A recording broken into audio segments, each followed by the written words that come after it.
Hi, welcome back. So now we're going to talk a little bit about limiting beliefs.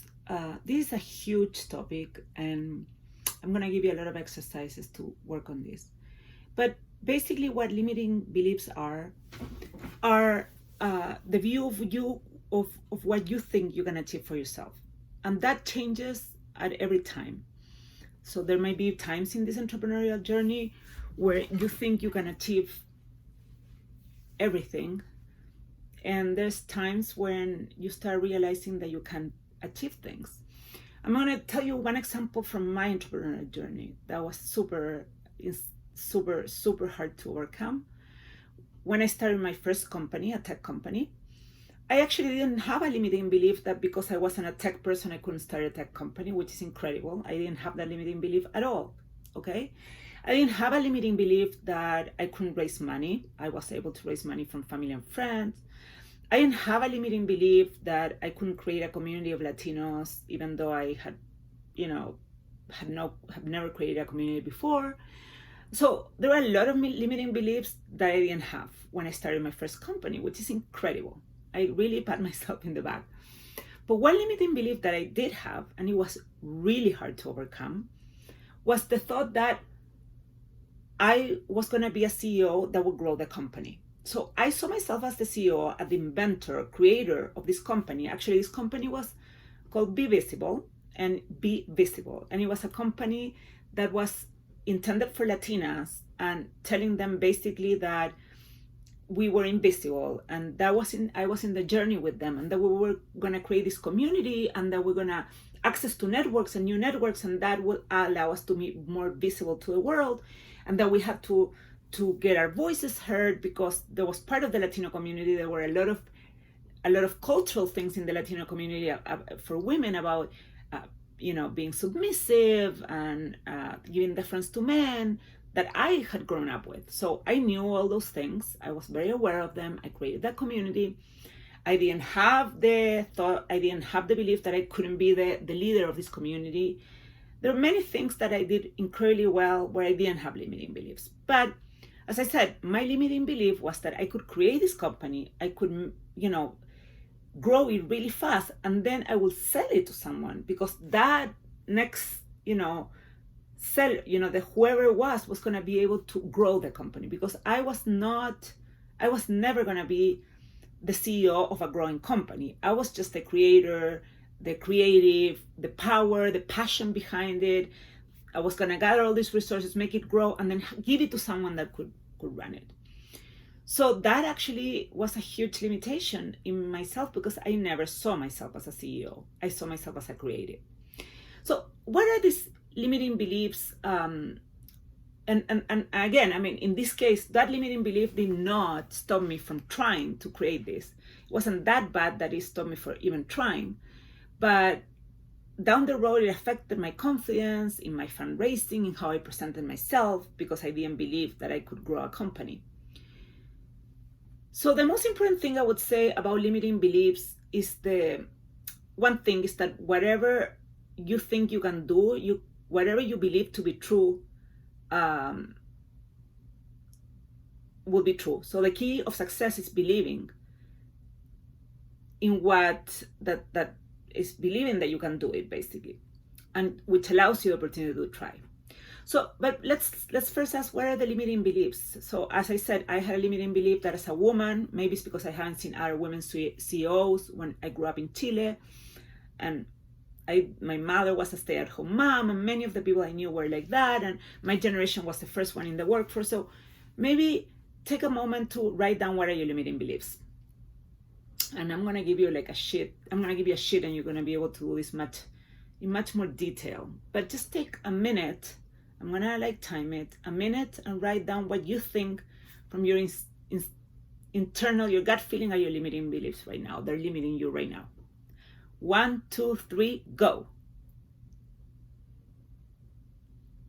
Just keep writing. Don't think about it. Just write. You have 1 minute. Don't restrict yourself. Don't think about it.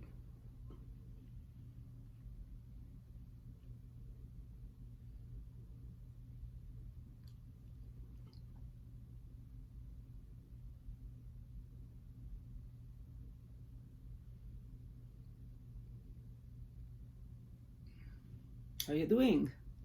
How many do you have? How many were you able to identify?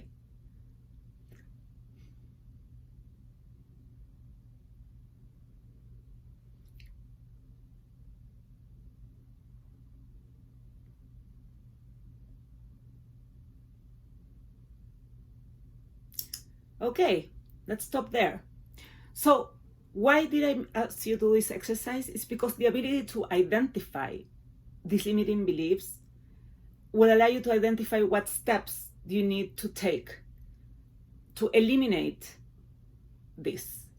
And basically, as you eliminate these obstacles, these limiting beliefs that are obstacles, as you identify them and eliminate them, they're going to give you a sense of your competence in advancing through this journey. Basically, the goal here is really to cultivate an unshakable self-confidence in you. That boldness, that courage, that self-assertiveness, that self-confidence in the inside, that ability to take risks without guarantees. And for that, you need to develop a clear path of action to stay focused on complying with goals. So again, these limiting beliefs are going to be, we will handle them one by one. So what are the goals? And and you work with them by basically identifying goals and working on goals. So I guess the next exercise I will ask you to do is to identify goals that you can achieve in the next 24 hours and in the next week. So go, just write all the goals that you would like to, that you could achieve if you started and you set your motion, that you could achieve in the next 24 hours and in the next week. You have 1 minute.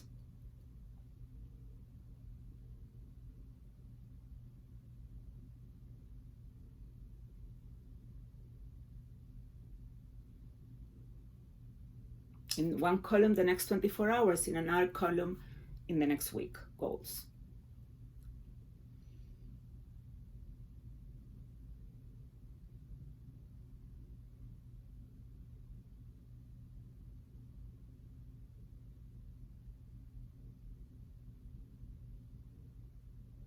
Now, these goals have to be achievable. Remember, that's very important. You don't put goals that you won't achieve. You have to put achievable goals. Okay, well, we're going to continue more of this exercise in the worksheets that I'll give you. But basically, this exercise is to really help you build that self-confidence, that unshakable self-confidence that you can achieve anything you want.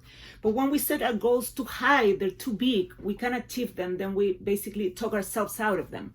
If they're too big, you think you know, it's just not possible for you to achieve them. But if they're small and they're achievable, they have a deadline, and they really set you to a next stage, and that's exactly what we're trying to do. Now, I wanted to talk a little bit about example of limiting beliefs. I gave you my example of being a woman means I cannot be a CEO of a growing company. I can't take a company public. I don't have the tools. By the way, I have to tell you that because of that limiting belief, to solve that limiting belief, what I've done now after many years of entrepreneurship, I enrolled myself in an MBA program, and I'm taking my MBA. I'm studying finance and accounting and all these things. So I'm preparing myself to be the CEO of a big company.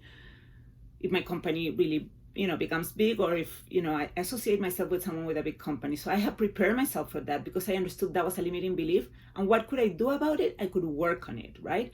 In that case, the goal was to gain the business educations for me to run a big company. And what was the first goal for that?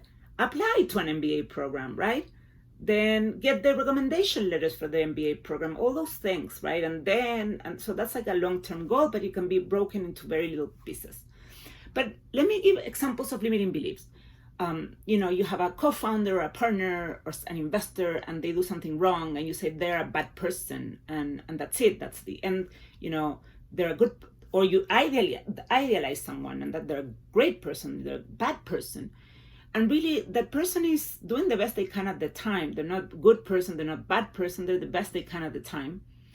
And there are many reasons that make them make a decision that impacts you of being as a bad person. And you really cannot take that personally. I'll tell the stories later on about my experience, but those were one of the most hurtful stories and the most rewarding in terms of growth. Also, for example, we can't do X because of X. So in my case, I can't be a CEO of a company, a growing company, because I'm a woman. Or I can't start a company because of my age. Or I can't start a company because I'm not a tech person. I didn't have that one. Great thing for me. Or I can't do that. Can you prepare a financial projection? Let's say someone asks you, you're like, I can't do that. Really, you can do that? Because you can always find someone to teach you. You can find someone to do it and revise it with you. You can get it done. You don't have to do it yourself. You find the resources and you get it done. So I can't, bad answer, and it's a limiting belief. Or it is not up to me. That's another belief. I'm a victim. Like, so life is that way and it's not up to me, so therefore I will not try. But there's so many ways to get for what you want that are up to you. So that is a limiting belief that stops you from inquiring. Instead of saying, that is not up to me, I can't get it. The other way of thinking about it is, I wonder, how could I get this? I wonder, who do I know that could teach me how to get this? I wonder, how would I learn to do this so I can get it? That's the way of changing that limiting belief. Or there are other people that are more than me, therefore I'm not enough, therefore I cannot do it. For example, there are people that went to Harvard undergrad, and they have all these connections, and they grew up with rich parents, so they can access funding, and I can't. I didn't have those connections, and I can't, so I will not go for it. That's a limiting belief. I'm going to say that for me, the fundraising part has been one of the hardest limiting beliefs to overcome.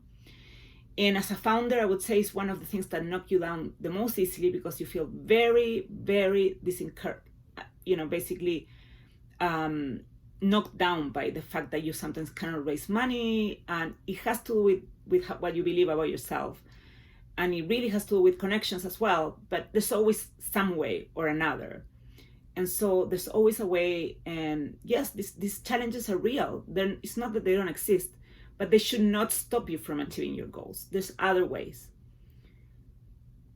Or people will judge me. If I do this, people will judge me, and they think I am full of myself, or they think that I'm delusional for trying this, or they think, I'm proclaiming myself an expert and I'm not. For example, to teach this course, even though I have gone through all the trials and tribulations and all the obstacles of the journey of an entrepreneur, it was hard for me to say, I have something to teach to entrepreneurs about the spiritual journey, because I felt like I didn't have the moral authority for a long time. And that's a limiting belief, because I actually did. I have gone through this. I have something to say. And so really hard to overcome those. Another limiting belief, if I'm vulnerable, I will be hurt. Therefore, I'm not going to take risks. And yes, if you're vulnerable, you're going to be exposed to more situations that are rejections, right? That people might think something of you, but you learn to develop a thick skin and move on. Like an athlete, you fall and you stand up, you fall and you stand up. And it's just a practice. You just practice it. It's all a practice. The other huge limiting belief for women in particular, I would say, I think less so for men, is I don't deserve it, or receiving help. It's a huge thing. I should not receive. I should do it all myself. I should not receive, or I don't deserve it because I don't deserve this because others have more trouble, and so they had more hurdles to get where they are. So the funding should go to them, not to me. I thought about that many times.